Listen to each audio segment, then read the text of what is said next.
Beam of Grace Ministries, we preach none other things than those which the prophets and Moses said should come. That Christ should suffer and be the first to rise from the dead, and that remission of sin should be preached in his name unto all nations. You are welcome and we are glad you are here. Join us for today's Christocentric sermon. Tunatenga Mulungu kamba kuti atilola kuti tinakwanise kugarana utenga siku ya lero. So kamba gaichi tutokoza Mulungu.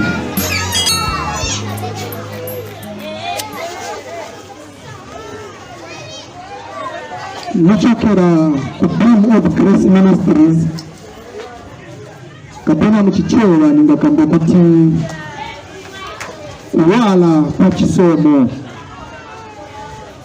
Beam of Grace Ministries kapena kuwala kwa Chisomo.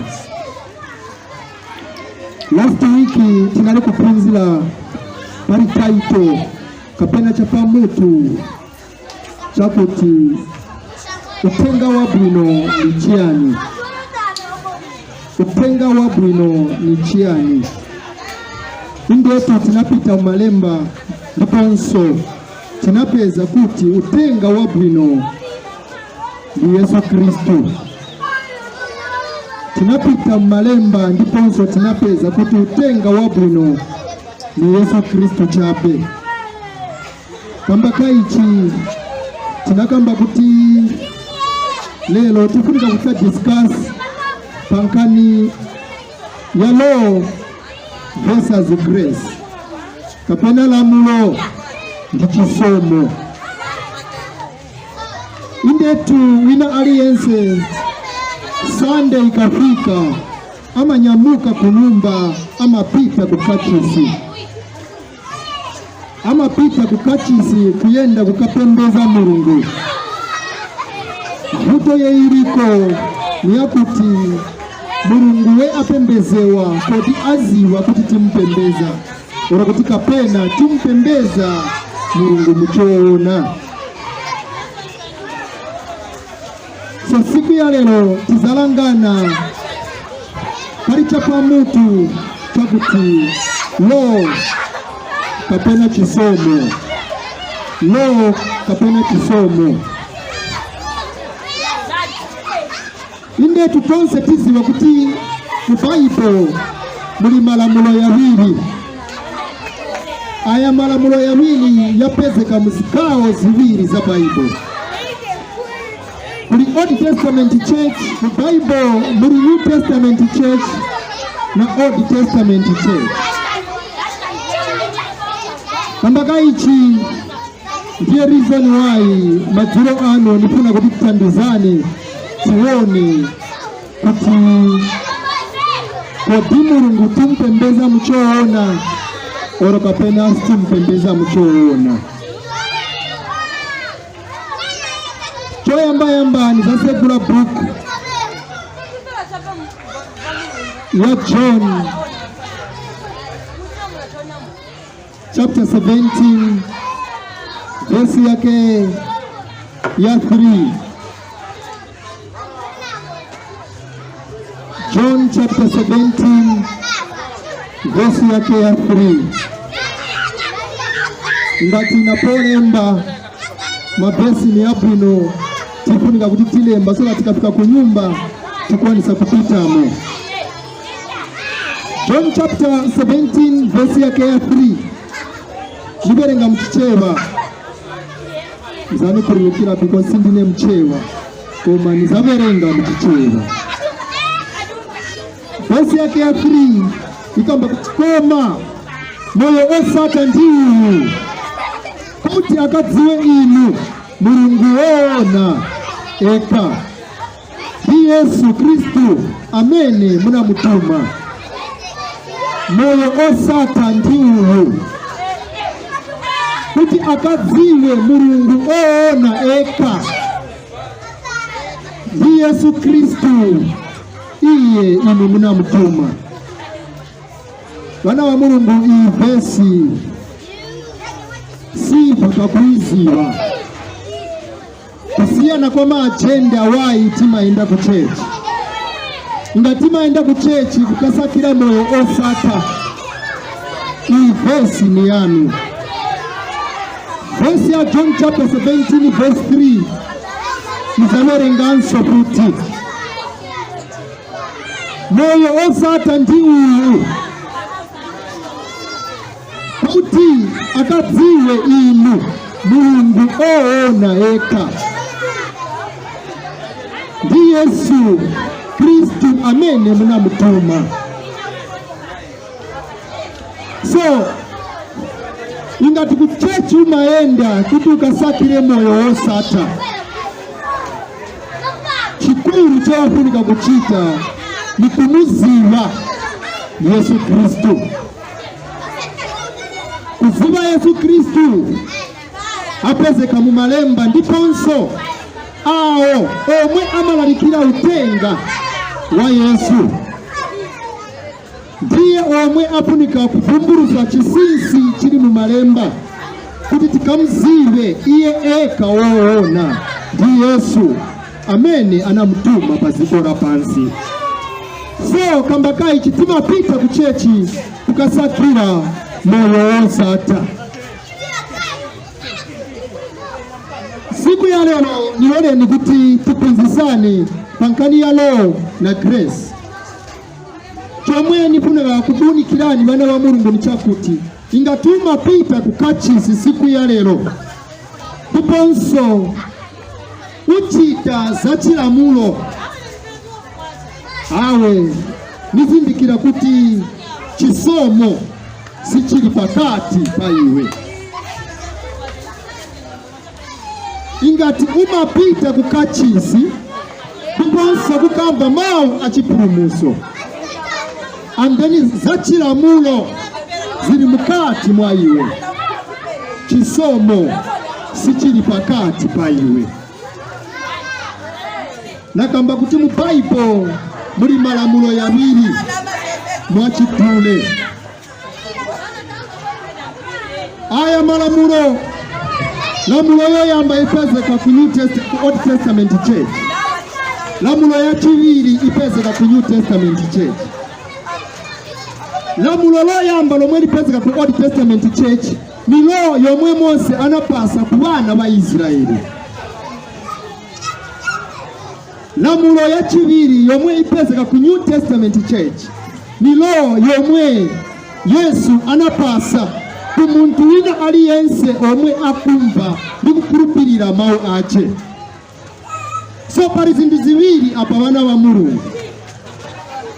Kuli law ya Mose yomwe inapasiwa bana ba Israeli kuti baikonke. And then kuli law yomwe Yesu iye anapasa ku muntu wina aliyense omwe akhulupirira mwa Yesu. Ichi ndiyo chisomo.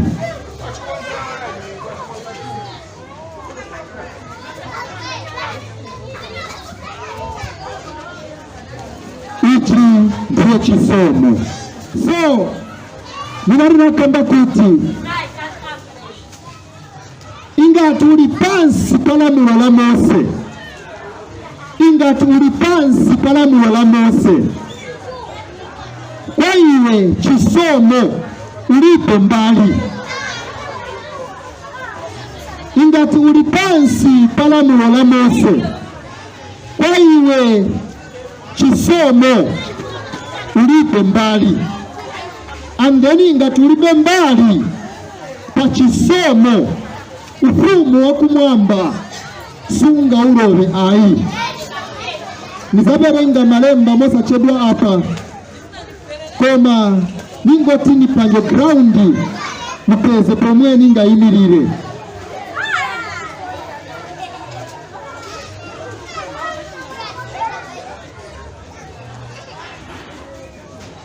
Kambiri kaenda kumakachi siyasiyana yomwe bali kuchaya changanya siku ya lero.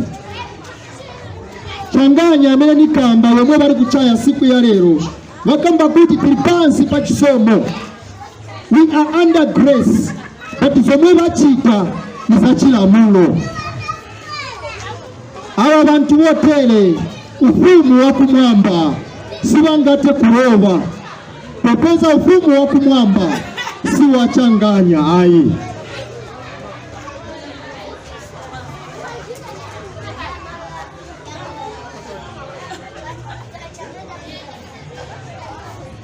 Nimerenga buku ya John chapter 1 verse yake ya 17 ikamba kuti chifukwa Chilamulo chinapatsidwa mwa Mose, Chisomo ndicho nadi zinadza na Yesu Kristo. Nimerenga buku ya John chapter 1 verse yake ya 17 chifukwa Chilamulo chinapatsidwa mwa Mose, Chisomo ndicho nadi zinadza na Yesu Kristo. Nakamba kuti kuma amurungu kulibe changanya wana ba Mulungu. Ukalalikira lo watenga okuwaika Chisomo wapanga poison kuli abo omwe akumva utenga omwe uri kulalikira.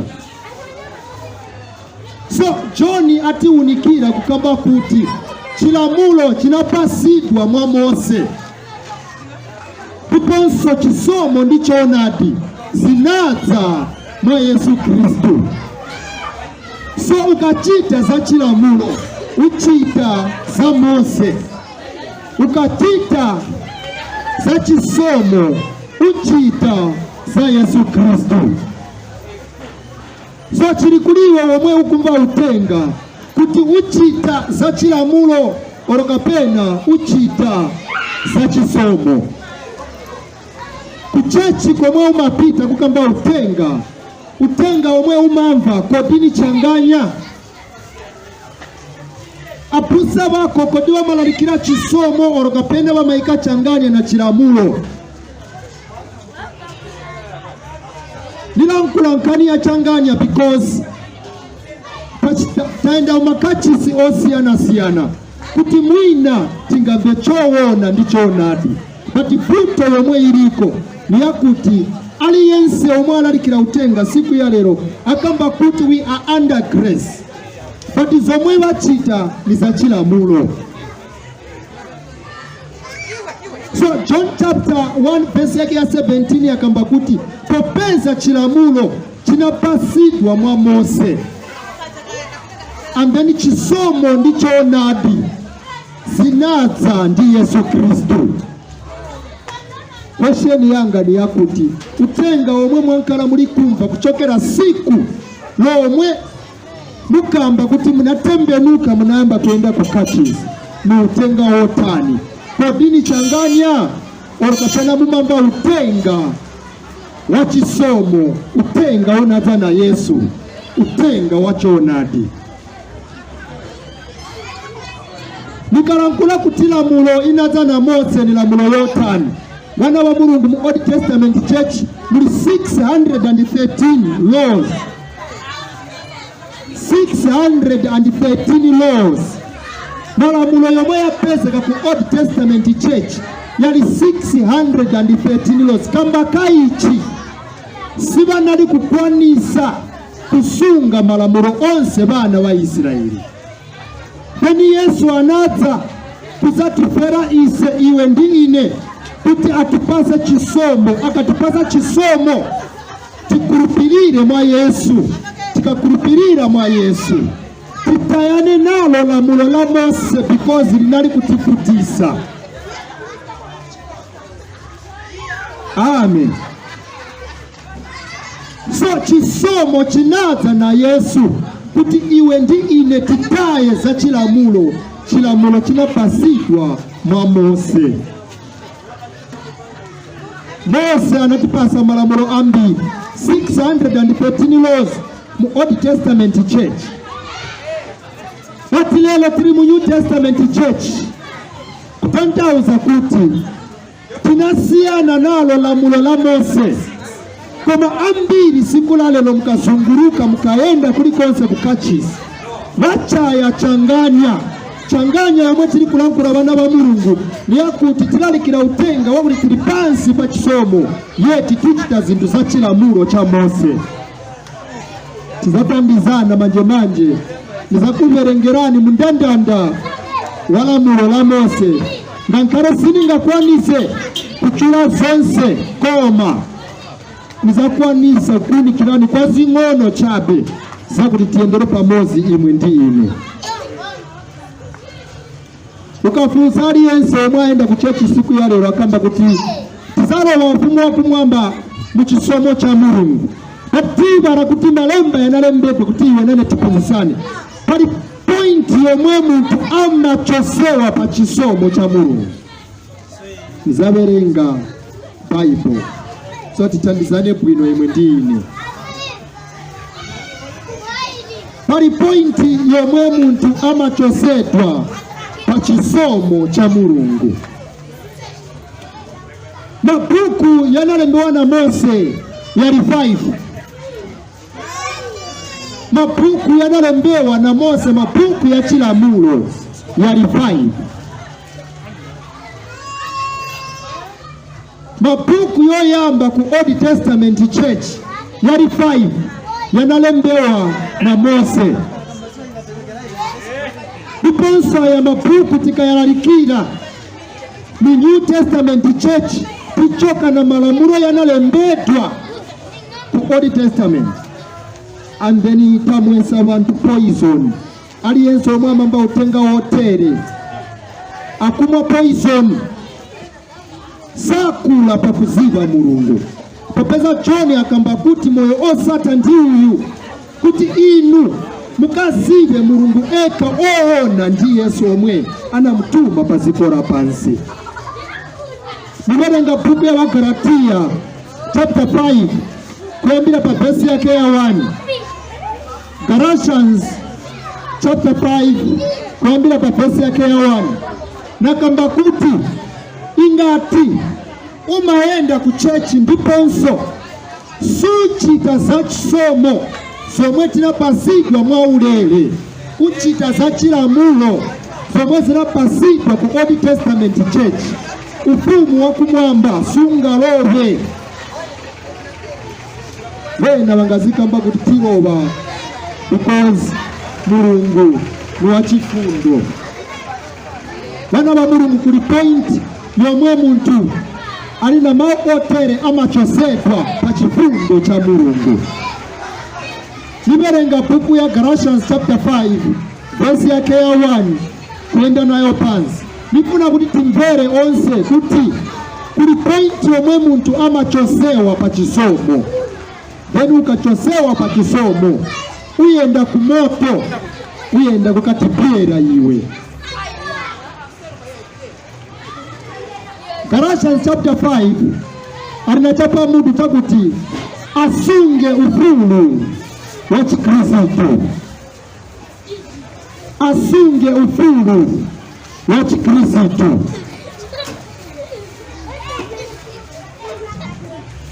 Basi yake awani kuti Kristu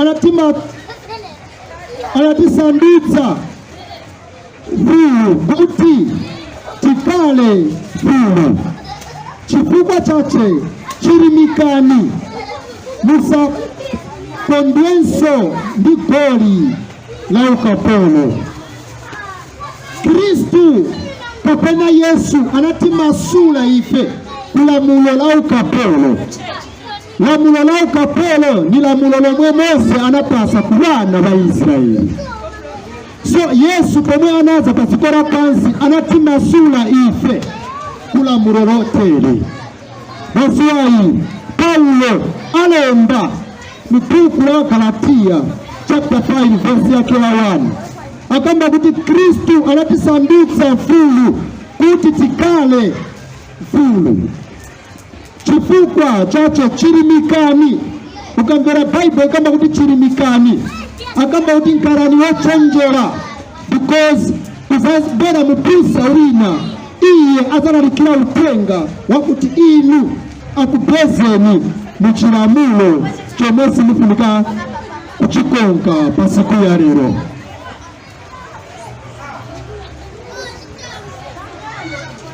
niberenga pesi yake ya 2.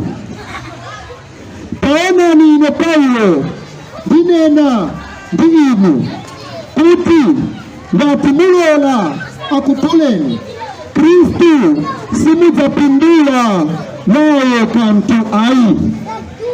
Inu ingati mulola utenga wa Chilamulo ukufikeni, Kristu sapindula kena kalikonse pa umoyo wanu. Ingati inu mulola wina abwera na utenga wakutili under grace, yeti uyu muntu atenga chakumi kwa inu, alalikila chisomo diponso alalikilanso lamulo la Mose, uyu muntu akumesa ni poison. So Yesu atiuza ife, so Yesu akuti chirimikani inu momwe mumaenda kuchechi kukapempela, because taonani aba bantu balalikira utenga wakamba kuti tiri pansi pa chisomo, yeti zomwe balalikira ni za Chilamulo cha Mose. So kapeza muntu we alalikira utenga wotele, salalikira chipulumuso kwa iwe, alalikira imfa kwa iwe, because Yesu anatifela ife kuti iwe naine tinkale omasulitwa, tinkale na freedom.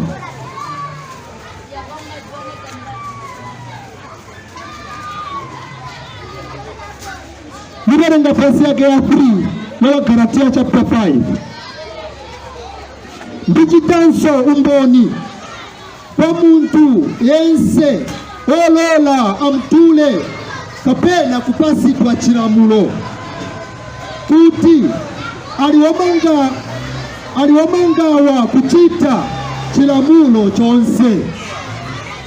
Ingati ulola kumva utenga wa Chilamulo cha Mose, ulina nkongole yochita Chilamulo chonse chili mu Old Testament Church, malamulo yali 613 yomwe yanakangabena. Iwe unkara na nkongole yochita zonse. Niberenga verse yake ya 4 ya Galatia chapter 5. Pakuti ife,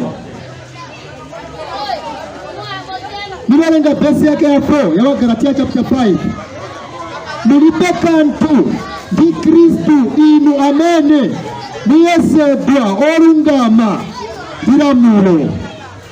Mulipe kantu ndi Yesu Kristu inu monse omwe muyesedwa olungama Chilamulo. Mulipe mbali ndi Yesu Kristu.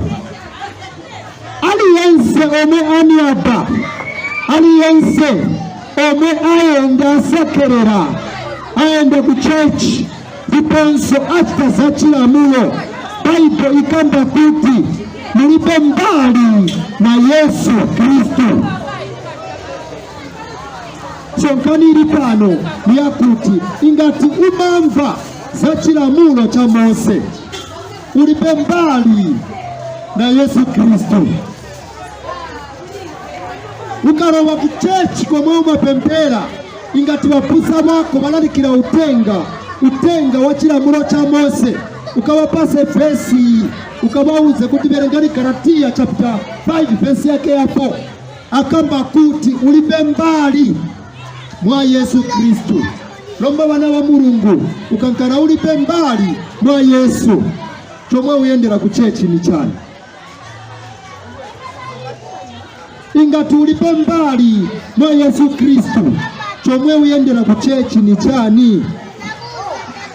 Because John chapter 1 verse 17 yatiuza kuti lamulo linapasiwa ndi Mose, diponso chowona ndi chisomo zinaza mwa Yesu Kristu.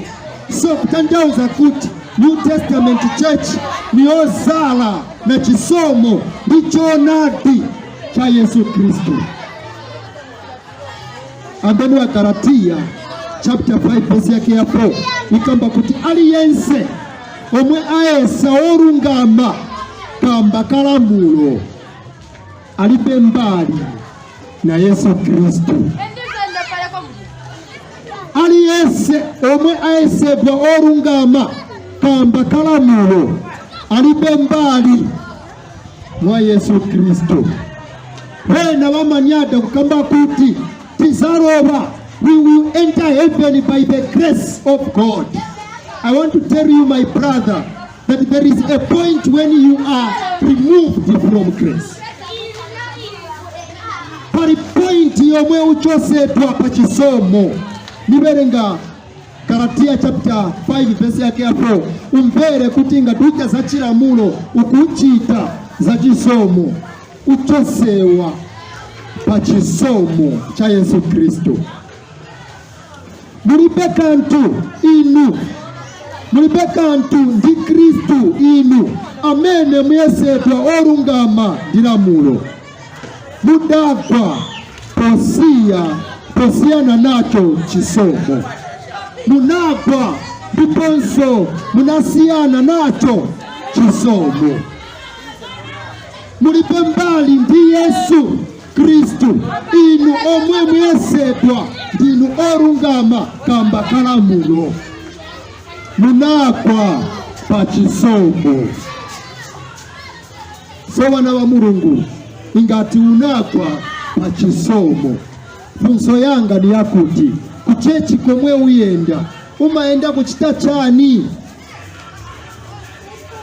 Because taona chisomo ndiye chomwe tifunika kuphunzitsa ku bantu. Wina aliyense omwe amamva utenga afunika kumva utenga wa Yesu Kristu.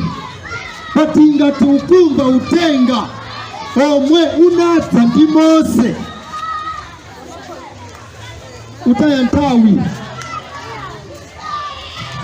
kulayira ku nyumba wasamba pasande, wavala kuno suti na jacket, waenda ku church walayira kuti naenda ukapempera, utaya ntawi. Why? Because chisomo ku bantu wotere kulibe.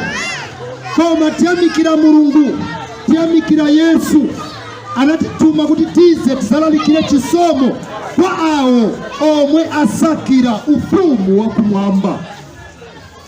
Ni nthawi yabwino yomwe wina ndi wina afunika ankale ndiponso aphunzire mawu a Mulungu, aphunzire chinsinsi chili mu malemba, ndiponso akule pakuziva Mulungu. Ukakula pakuziva Mulungu waziva Yesu Kristo ndiponso warowa ufumu wa kumwamba.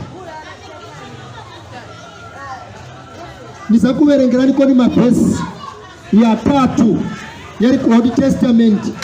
Mavesi niyoputiza ni ambiri mavesi yali ngakupaseni yali ku Old Testament ya chilamulo cha Mose.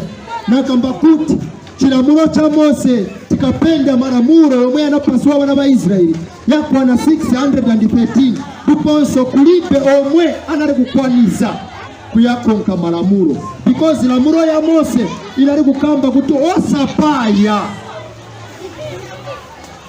Lamulo la Mose linali kukamba kuti osapa. Ndiponso futi lamulo limozi na limozi linali kukamba kuti ukachimwa ufunika kupetwa. Yepe uona kuti ili lamulo linali lofutisa.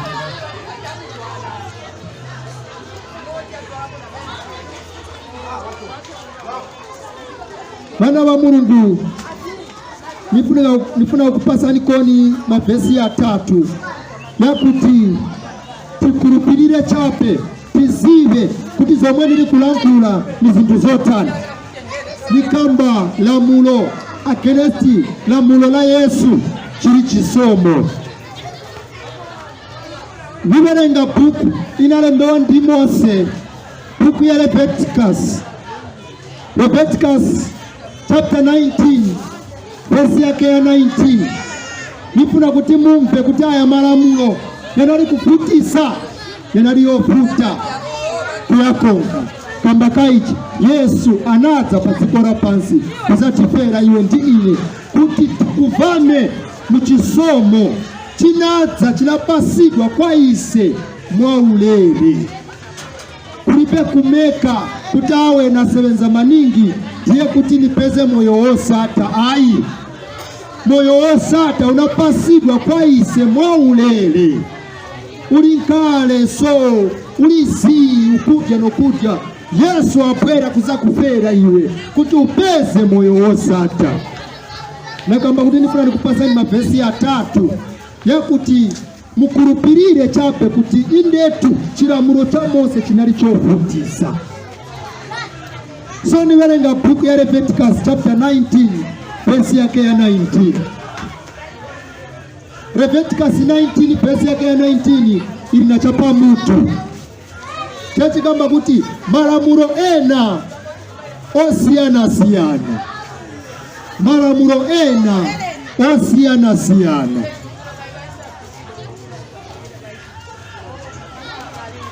Verse yake ya 19.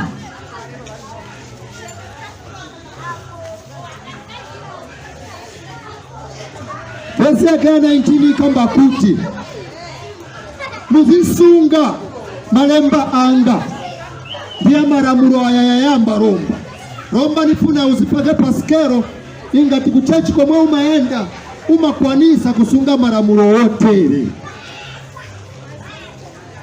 Muzisunga malemba anga usamalola zoweta zako za mitundu yosiyana zikwerane.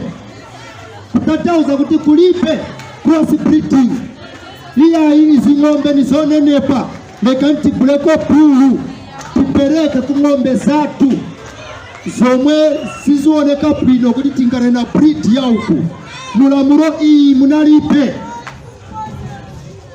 Osalola ziweto zosiyana cross breeding pa chisungu kulipe kuzilola kuti mungatenge mbewu yauku mwapereka uku kuti mukankale na mbewu yomwe mulipe. Ayi, kunalipe.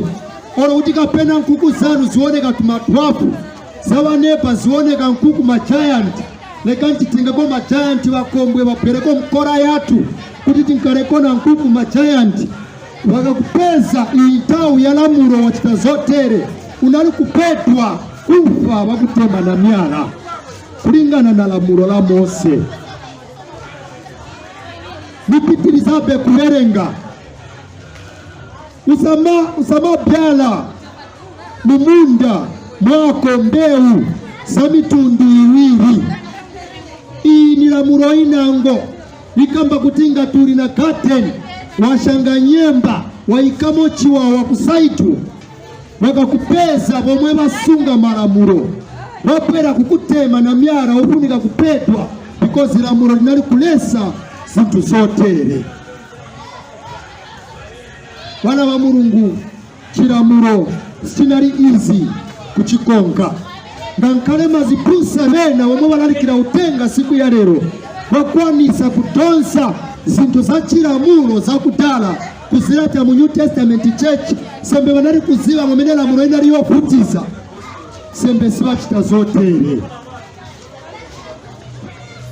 So intawu ya lamulo bana ba Mulungu kunalipe apa washanga milisi apa washanga mapira iwe upaiwa utemewa na myara ufunika kufa.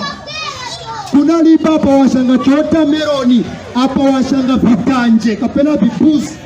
Kunalipe lamulo inali kulesa kuponso kambakaichi bantu banali kupetwa bambiri because mumunda ukashanga bishango vina bishango bimangomera osunga lamulo bakakupeza waona chabe muri chiwawa mkateni mwako waona futi kulimirisi kusaitu ukusaiti kuoneka nyemba waita na mapristi womwe wanali kusunga malamulo wakafika bakuberengera bakusepulira pesi yomwe na sekula pano siku ya lero kuti imwa mai imwa pambo nkarani apa tachekinga mkateni mwanu tapesa kuti kumbali uku kuli chiwawa kumbali uku kuli mapira kodisi muziwa kuti lamulo lilesa Denu ukatuuchuze kuti ni lamulo lopwanji lomwe lilesa zotere wakuberengera Leviticus 19:19 andeni wakakuberengera book ya Leviticus 19:19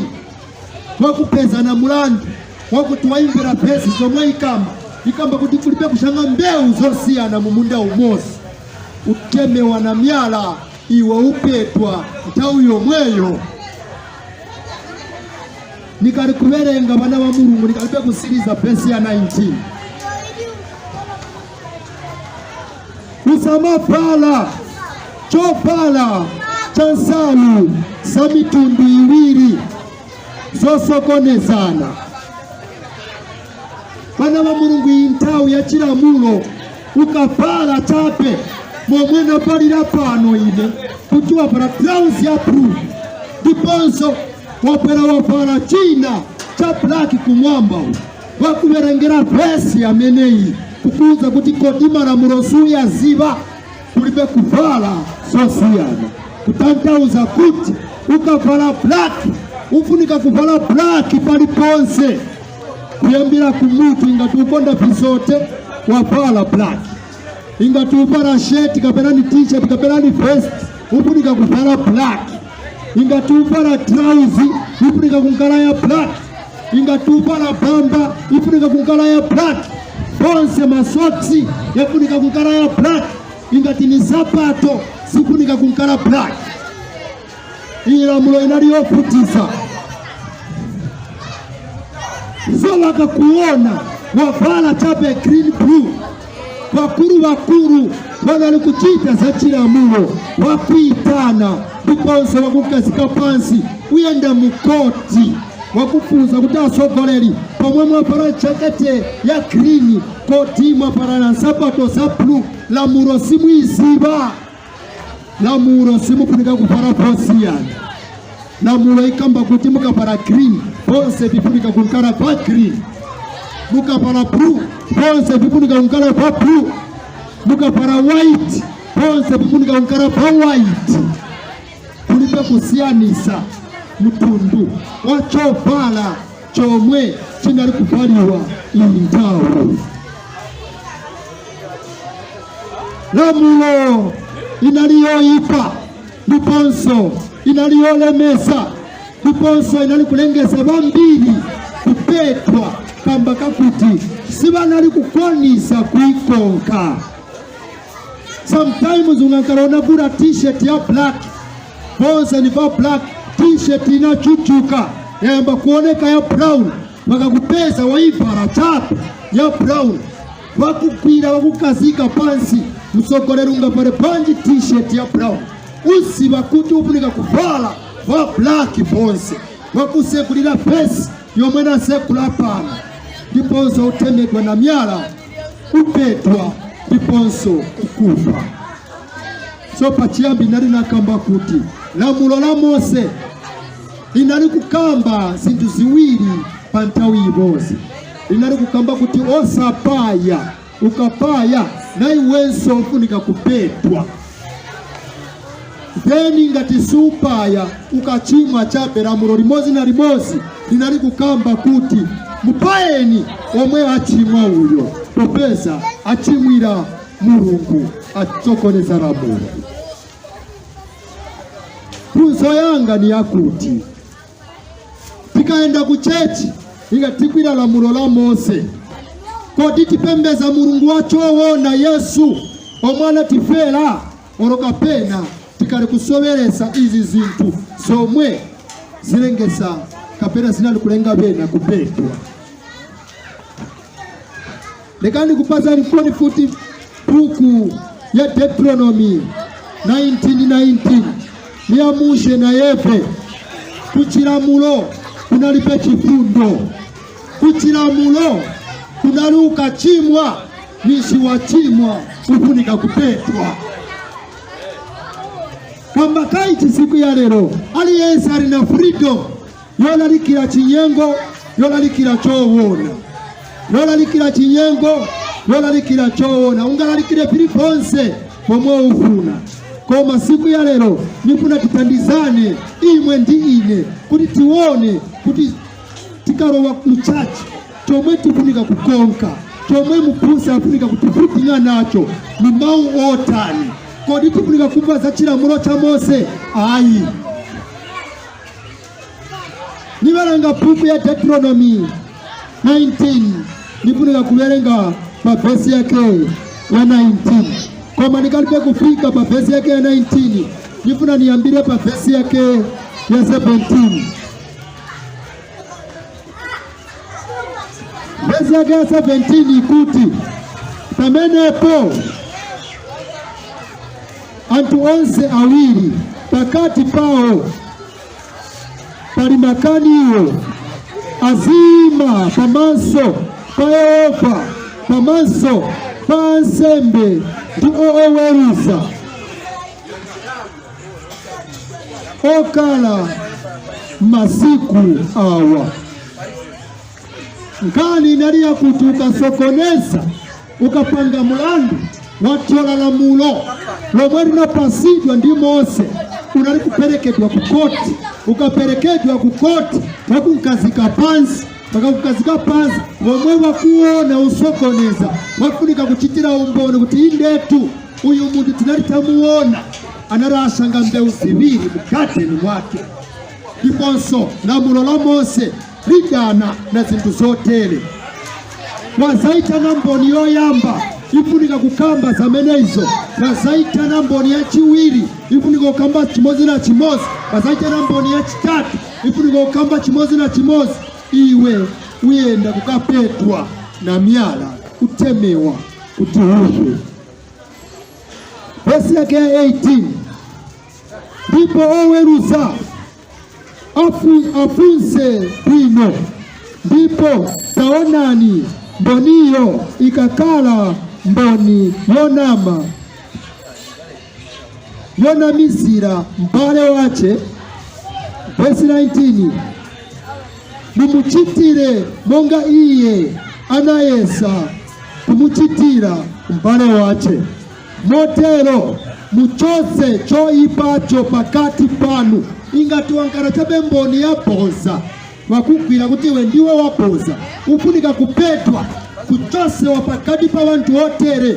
Ni kupetwa bana ba Mulungu upaiwa wachosewa pakati pa wantu otere. Wai Bible ya Mulungu ikamba kuti ufunika kuchosewa pakati pa wantu. Tiendera rimodzi. Ndipo utsalo otsalao adzamva na dzaopa ndikusachitanso monga choipacho pakati panu. Ukaona wachimwa wapaiwa wonse wamwe batamba kuti uyu mnyamata analapa pokupa wamupaya tiyo tilangana apaiwa. Lamulo inali kupomekeza kuti muntu akapa mugwireni. Ndiponso ingati bamuona bakwana chabe batatu wochitira umboni kuti indetu uyu muntu apaiwa pakati pa bantu baona kuti uyu muntu afunika kupaiwa tonse tisimikizire kuti afa. Lamulo ya Mose inaliyoipa. Nipitilisanso kuberenga pa verse yake ya 21. Ndipo piso lanu lisachite chifundo. Ngankara uzimbeza chifundo ulira misozi umbesa na chifundo pamanso. Lamulo ikamba kuti piso lanu lisankale la chifundo pa muntu wotere. Musamperera chifundo muntu omwe atyola lamulo la Mose. Wana ba Mulungu Bible ndiye omwe ikamba mau otere. Kunalibe chifundo nthawi ya Mose, bati ingati kunalibe chifundo nthawi ya Mose, Yesu anatiletera ife chisomo chifundo. Wai tikali kuchita za chilamulo cha Mose siku ya lero. Leka nisirize kuberenga verse yake ya 21. Ndipo piso lanu lisachite chifundo, moyo kulipira moyo. Ingati wapaya muntu na wenso ufunika kupaiwa moyo, ufunika kulipira moyo. Piso kulipira piso. Ingati wachosa linso la muzako wafunika kukupira na wenso wakuchose linso. Kunalipe chifundo.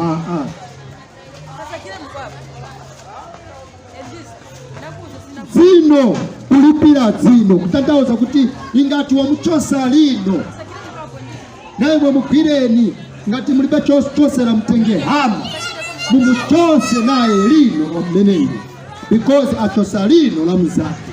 Lamulo la Mose linaliloyipa silidalila bwino. Ikamba kuti dzanja kulipira dzanja, vazi kulipira vazi. So lamulo la Mose linali kuti chomwe wachita ukachita chomene icho chifunika ukuchitikira na wenso. Zeni mabusa wamwe wabwera siku ya lero libochenjera amapesi yomwe nikuberengerana apa sibanga yaberenge wakamba kuti tili pansi pa chisomo chilamulo cha Mose chinasira. Ingati bali pansi pa chisomo chilamulo cha Mose chinasira, why wakali kuchita child dedication lero? Peni child dedication ukaikonka vanali kugwira tunkunda tubiri mwapereka kukachisi ndiponso mwana omwachitiwa dedicate ku church anali kunkara ku church komwenso. Because that's why muona Samuel anachitiwa dedicate ku church, anakara priest anali kunkara mu church. Ibo mwana wanu mukampereka ku dedication lero apusa wazampemperera mwana wasiriza chabe kumpemperera mwana akula asanduka janki akumwana junta abe manafwaka akali mung'ono mukamurangana ni mwana wakuti munanyamula mwapereka ku church apusa mpemperereni mwana Mulungu atidarisa wapusa wapemperera mwana watenga na brown envelope kumanja kwana because nkunda siwaifuna. Anali kuchita child dedication kutara wanali kufuna tunkunda tubiri kamozi bakakesa mwazi kamozi bakaleka kambururuka mwana wamuchita dedicate. Nanga chipunziso chomwe chapera siku ya lero chakuti mwana akabadwa akali mng'ono muleteni timuchite dedicate ku church kuti mwana akule bwino. Onani majanki mwamene yapakira kodaya machanki sibanali bana bang'ono bakuti banachitiwa dedicate ku church na wapusa. Why simpwerera kuli bapusa kukabauza kuti bapusa ndimwe munapemperera mwana wanga asanduka janki mwati munampemperera vazona. Wapusa banu wamakonda chabe brown envelope letani bebiti mupemperere tikampemperera bebasa kura kwino mu chisomo cha Mulungu bave batenga ndarama baende kukaenza troli kupika and pay na wamadamu wao wakutia triple. Wana wa Mulungu lamulo la Mose linaliloyipa linalilopaya aba mazibusa wanabwera siku ya lero wafuna chape makobiri kuchokera kwa inu.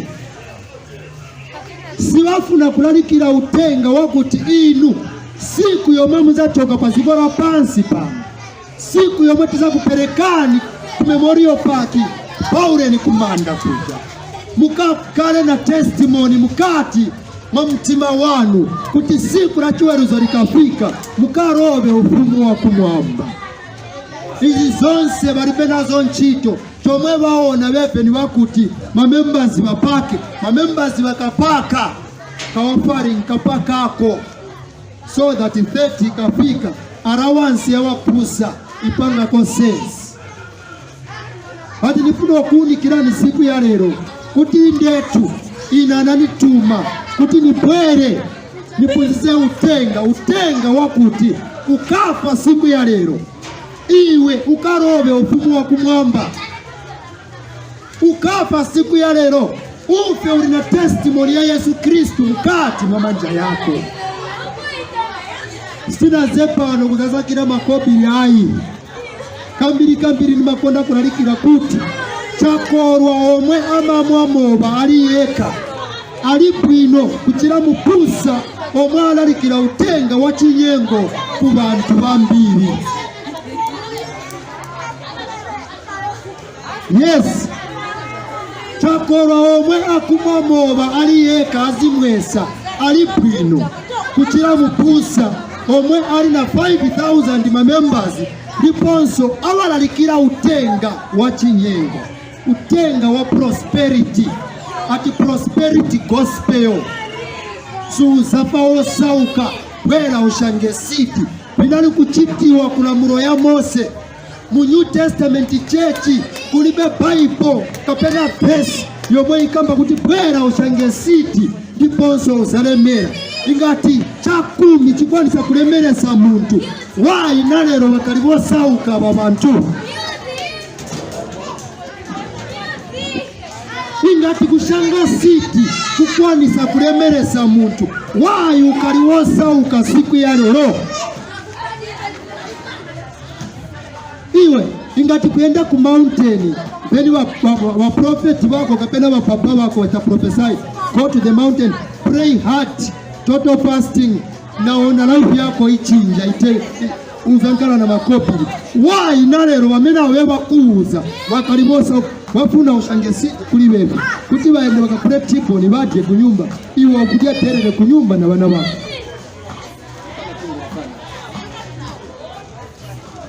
So wana wa Mulungu utenga ulipe zochita na makobiri utenga ulipe attachment ya prosperity gospel utenga ulipiwa ni utenga wa Yesu chape omwe urobesa iwe naine mu ufumu wa kumwamba.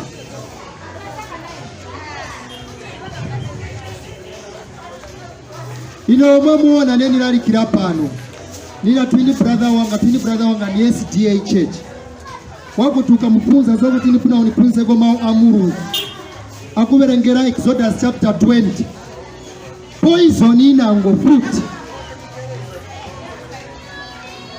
wana wa Mulungu tifunika kupunzisa chisomo chowona chisomo chinadza na Yesu kuti iwe naine tikarobe ufumu wa kumwamba siku licha lomwe tizachosewa paziko la pansi pano.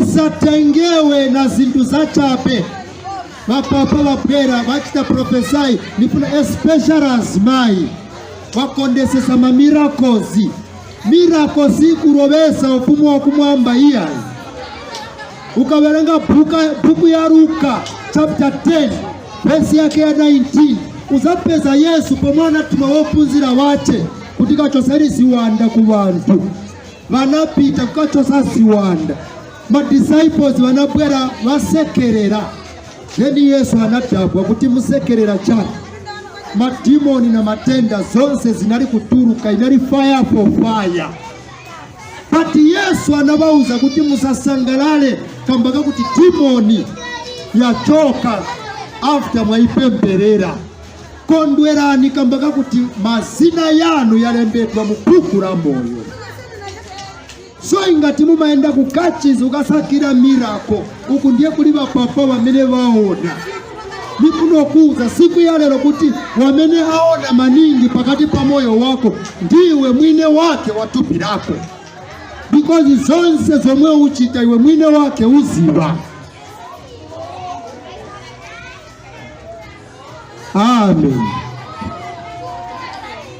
So Lord versus grace John chapter 1 verse yake ya 17 Chisomo chinadza Yesu Kristu lamulo linapasiwa ndi Mose.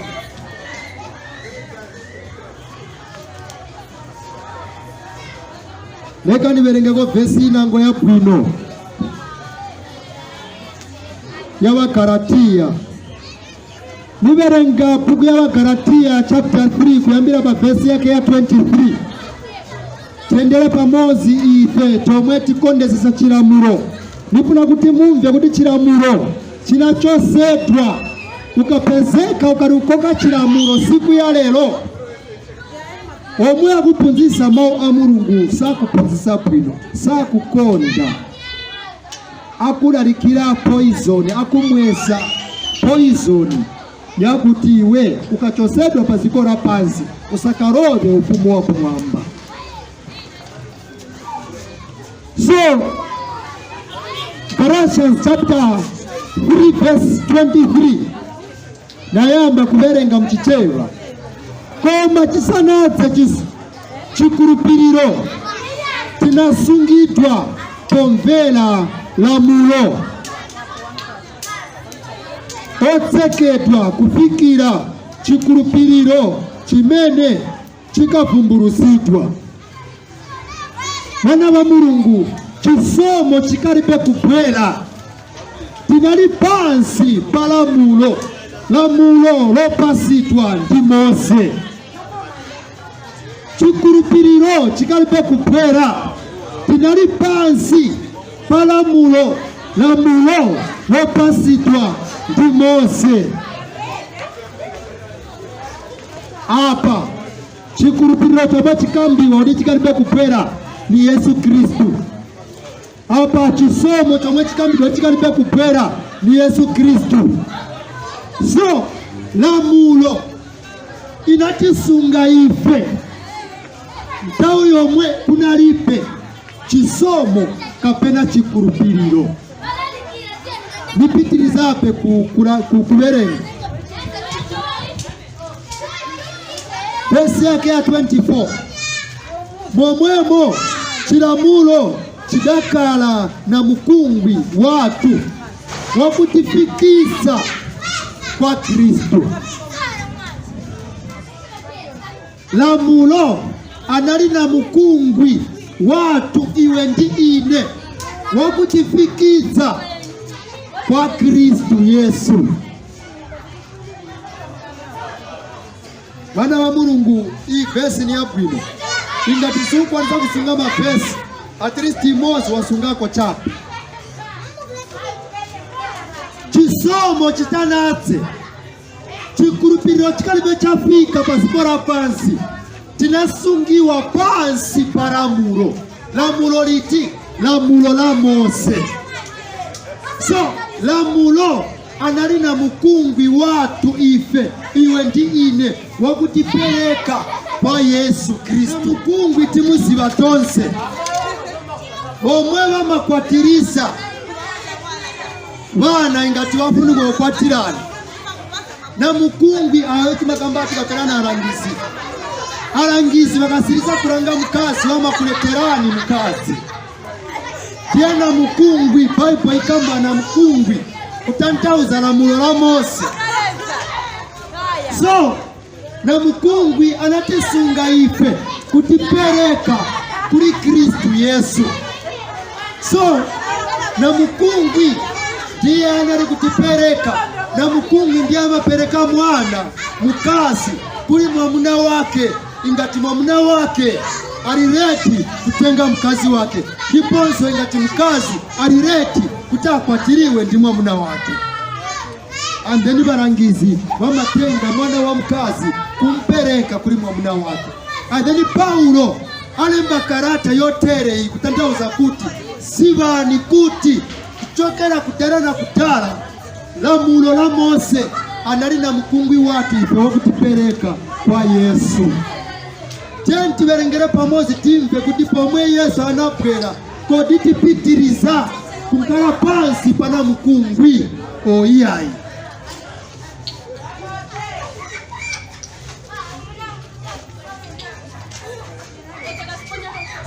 Momwemo chilamulo chidakala na mkungwi watu wakutifikitsa kwa Kristu kuti tikayesedwe orungama ndi chikulupiriro. Lamulo inatipeleka ise kwa Yesu Kristu, ndiponso ni kwa Yesu chape komwe tichetwa bantu borungama. Ni muri Yesu chape momwe tichetwa bantu borungama. Inga tuli pansi pa lamulo, sindiwe worungama, ndiwe wochimwa. Inga tukali kuchita za chilamulo, sindiwe worungama, ndiwe wauchimo. So lamulo anali na mkungwi chape, anali mulangizi otipeleka ife kwa Yesu. Sono tieni timve popeza Yesu anadza chirachitika kuli lamulo ni chani? Niverenga pensi yake ya 25. Koma popeza chadza chikulupiriro sitikalanso omvera na mukungwi. Popeza chikulupiriro chadza, popeza Yesu adza, popeza chisomo chafika, sitikalanso anthu okumva chilamulo. Bana wa Mulungu alangizi bakakuletera mukazi ku nyumba, sikutanthauza kuti naweve warowa ku bedroom. Bakakuletera mukazi bafika chape, mukazi wanu utamuleta niwamene. Niwamene bye. Basiriza alangizi nchito yao ni kuperera ku nyumba. Mwine wa mukazi ndiye warowa kuchipinda na mukazi wake. Bati siku ya lero mazipusa bambiri wakari kungenesa na mukungwi kuchipinda. Bana wa Mungu kamba utenga hotere kukumwa poison. Muntu omala alikira utenga hotere akumwesa ni poison, alipe chifundo na imwe. Popeza chisomo chinadza, sitikalanso pansi pa lamulo. Lamulo lidachosedwa mwa Yesu Kristu. Nikupasani vesi inango kuchokera mu buku ya Efeso chapter 2. Nifuna niberenge kutoka pa vesi yake ya 11 kuenda nayo pansi, kuti mumve kuti lamulo linachosedwa ndiponso linasira, sitifunika kuliko nkanzo ayi. Vesi yake ya 11 ikuti, momwemo kumbukirani kuti kale inu amitundu mutupi ochedwa kusatulidwa ndi iwo ochedwa amutulidwe mutupi umene udachitika ndi manja, kuti nthawi ija munali opanda Kristu, alendo apadera ndi mbumba ya Israeli. Ndi alendo alibe kanthu ndi pangano amalonjezano, opanda chiyembekezo ndi opanda Mulungu mu dziko lapansi. Koma tsopano mwa Yesu Kristu, inu amene munali kutali kale, anakutsendetsani mukale pafupi mumwazi wa Kristu, pakuti iye ndiye mtendere watu, amene anachita kuti onse awiri ankale mmodzi, na kumula koma la kudulitsa pakati. Adachotsa udani mutupi lache, ndiwo mawu a Chilamulo, chakuchuruka malangizo, kuti alenge awiri iye eka akale muntu mmodzi watsopano, ndikuchitapo mtendere, ndipo kuti akuyanjanitseni awilawa ndi Mulungu mutupi imodzi mwa mtunduwo atapa nawo utaniwo. So Yesu anagumula koma linali kuleta udani pakati pa wana wa Israeli na bantu amitundu ngati iwe na ine. Iwe na ine tinalibe chiyembekezo pa chiyambi, tinalibe Mulungu, tinalibe mbali lipangano la Mulungu ndi mbumba ya Israeli. Koma mwa chisomo momwazi wa Yesu Kristu, anatifendeza ipe pafupi. Ndiponso potifendeza pafupi anakumula lamulo patatu. Lamulo lomwana kumula ndi lamulo lomwe Mose anapasa ku bana ba Israeli, kuti bana ba Israeli bapembeze Mulungu iwoka. Iwe naine tinali pembali ku bana ba Israeli, ndiponso tinali kupembeza bana ba Israeli kuchokera kudala na kudala. So kapeza mupusa akalikulalika za Chilamulo mu Chisomo na papata. Mupusa kumwesa ni poisoni. Ukapeza mupusa alalikira Chisomo ukwatenga siti, uyo mupusa saa kukonda aleta Chilamulo mu Chisomo apanga poison. Ukapeza mupusa akamba kuti we are under grace, fire for fire, ukakamba kutereta ni cha 10, uyo mupusa saa kukondani aleta Chilamulo mu Chisomo. Ukapeza mupusa akamba kutina pempera maningi, nili holi nizakupemperani bose maraiksi yanu ya zachinja chitani konika pastors basket hapa museguliseni pesi kuti waichosa pati tikonke malemba kuti naiwe pomwe tichita vingale vochokera malemba ngataribe pesi azipangira eka. Uyo mupusa akukondani akumwesa ni poison iwe.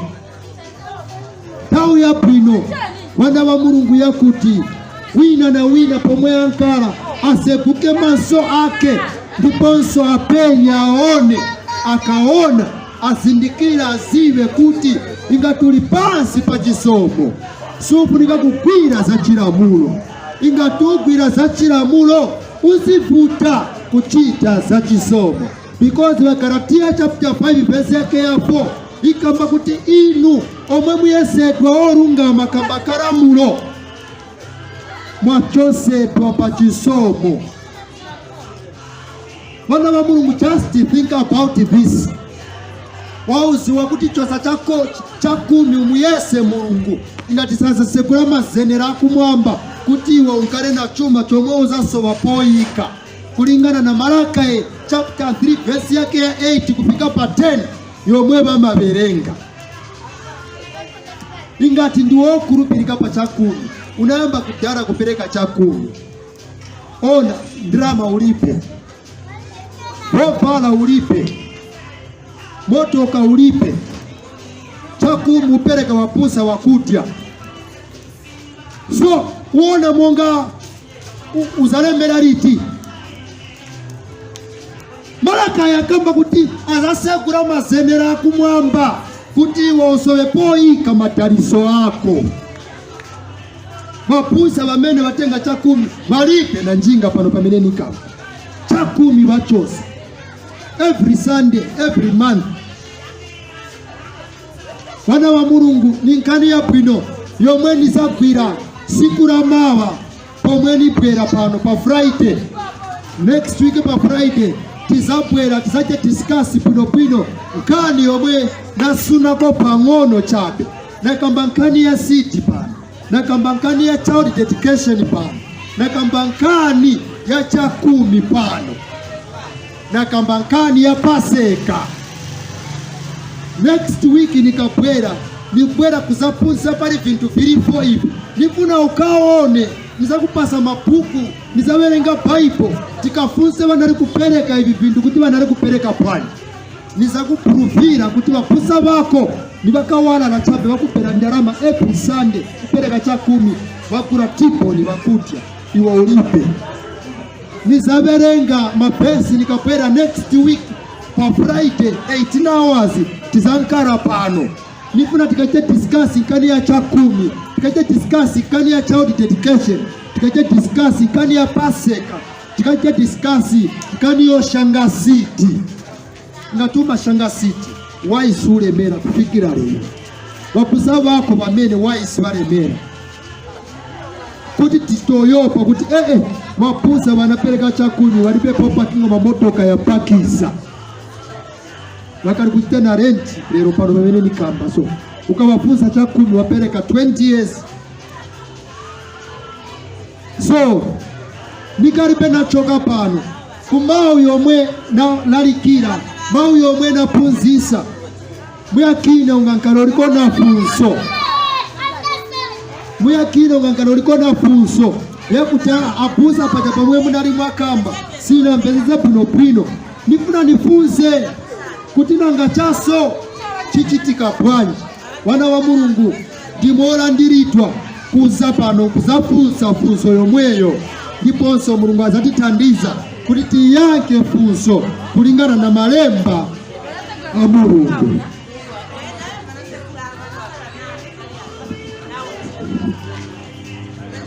Inga tuliko na funso pamao yomwe wankala uli kumva kuchokera nthawi yomwe nayamba kulalikira pa nipemba kuti usankale na chinthu kumutima wera uzafunse kuti pacha pomwe mwakamba paso na paso sina mpezeze bwino Bible ikuti bwanji tisaverenga Bible kuti titandize kuyankha mafunso otere.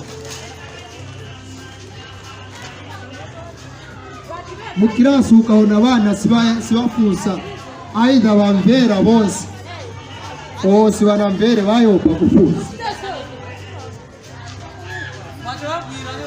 kamba kaichi nifuna kuyamika Mulungu kamba kautenga wabwino utenga wa chisomo utenga wa chipulumuso nizapempera kuti titokoze Mulungu potipasa mpata ndiponso potipasa moyo kuti timbe utenga wotere utenga umosiyanisa chisomo ndi chilamulo. Sikomo inu Mulungu wabwino Mulungu wopambana iye analenga kumwamba ndi pansi kamba kautenga wa moyo omwe mwatipasa siku ya lero awe tisangalala mkati ka mitima zatu kuti indetu tikura pakuziba inu Mulungu woona Mulungu ekayo wa chipulumuso pakati pa wana wake.